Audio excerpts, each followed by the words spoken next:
লেখা, ঠিক আছে? স্যার কল 13 মিনিটে শেষ হয়ে যাবে নাকি? 13 মিনিটের মতো দেখাই দেব, সমস্যা নেই। ছোট ছোট তো সাইড থেকে চেঞ্জ কেস দেন আপার কেস, এটাকে একটু ভালো ফন্ট দিয়ে অফেন্স মিডিয়াম দিয়ে আমি শুধু ইপসন লেখাটা রাখবো, ঠিক আছে? ইপসন। এখন এই লেখাটা উঠতে থাকবে না শেপ উঠতে থাকবে? শেপ উঠতে থাকবে। শেপ উঠতে থাকবে, তাই না? শেপ নিয়েছি, শেপটাকে অ্যারেঞ্জ থেকে ফন্টে দিলাম। এখন দেখেন উঠতে আছে না?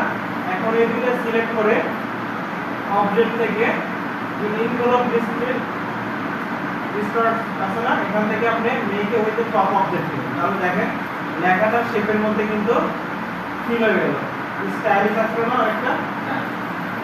আপনি বলছে আপনি চাইলে এই লেখাটা ইলিপসের মধ্যেও রাখতে পারবেন। লেখাটা এক্সপ্যান্ড করতে পারবেন। কত এক্সপ্যান্ড? না এক্সপ্যান্ড করতে হবে না। অবজেক্ট থেকে আমি যদি আবার যাই যে involve distort then make top object, দেখেন লেখাটা কিন্তু ইলিপসের মধ্যে চলে আসছে। হ্যাঁ, আপনি এখন পেন্ট করতে যেরকম ধরনের শেপ আকার লাগাবেন কোনো সমস্যা নেই।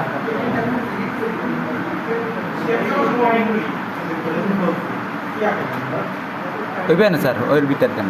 এটা একটা মজার জিনিস।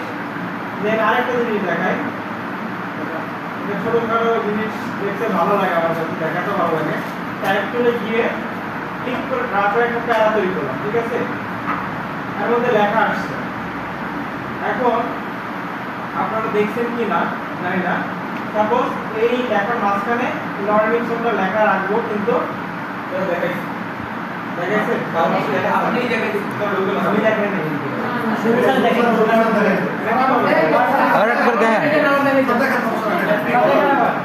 এটাকে হচ্ছে অবজেক্ট কাউ করি ওটা টেক্সট ওয়ার্ড দেন মেক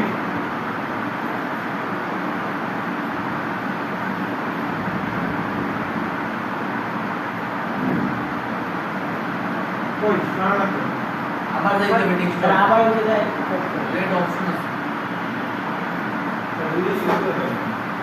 কন্ট্রোল জে কোডটা যেন উপরে রাখতে হবে, বলে গেছি যে উপরে না শেপ সাইডে দেখেন একটা দিয়া এই যে হইছে না, উপরে রাখতে হবে, টেক্সটার উপরে রাখতে হবে, ঠিক আছে? আমরা তো উপরে রাখি না, এটা দেখাচ্ছে তো আমরা আপনাদের সাথে আমি এগুলো কিছু দেখাইনি এখনো, ওই জন্য দেখাইনি, এই জন্য দেখাইনি, ঠিক আছে? এখন দেখেন এখানে এটা হচ্ছে যে কমাই দিতে হবে না, অবজেক্ট থেকে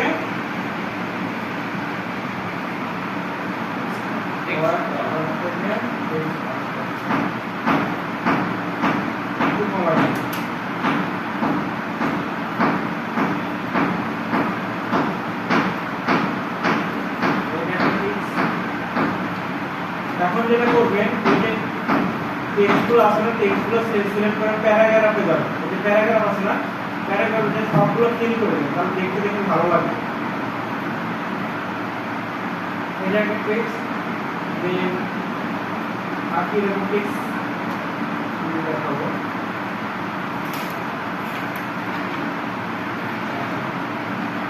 আরেকটা জিনিস দেখায়,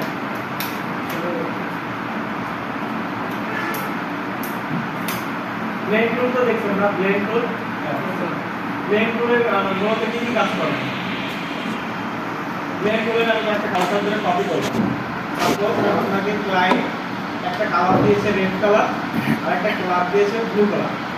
এখন আপনার ডিজাইনের ক্ষেত্রে কালার লাগবে হচ্ছে 5টা, আরো 3টা লাগবে।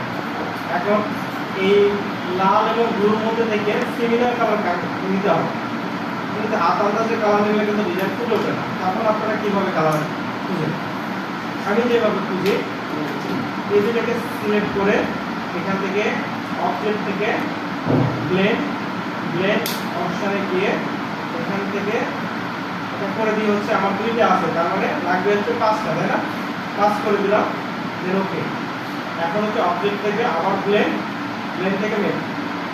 এখন দেখেন এটা কিন্তু 1 2 3 4 5 6 7 মানে ও আচ্ছা ওই দুটো বাদে আরো 5টা দিয়েছে। ঠিক আছে, এখন দেখেন এর মধ্যে লাল এবং নীলের মাঝখানে কিন্তু অনেকগুলো কালার অ্যাড লাগছে। এখন এইগুলো কালার নিয়ে আপনি কাজ করতে পারবেন। এগুলো হচ্ছে লাল এবং নীলের সিমিলার কালার। এগুলো আলাদা আলাদা করে এই যে হ্যাঁ, আলাদা আলাদা করবো। এটা হচ্ছে অবজেক্ট থেকে প্রথমে এক্সপান্ড করতে হবে, এক্সপান্ড, দেন এটাকে আনগ্রুপ, দেন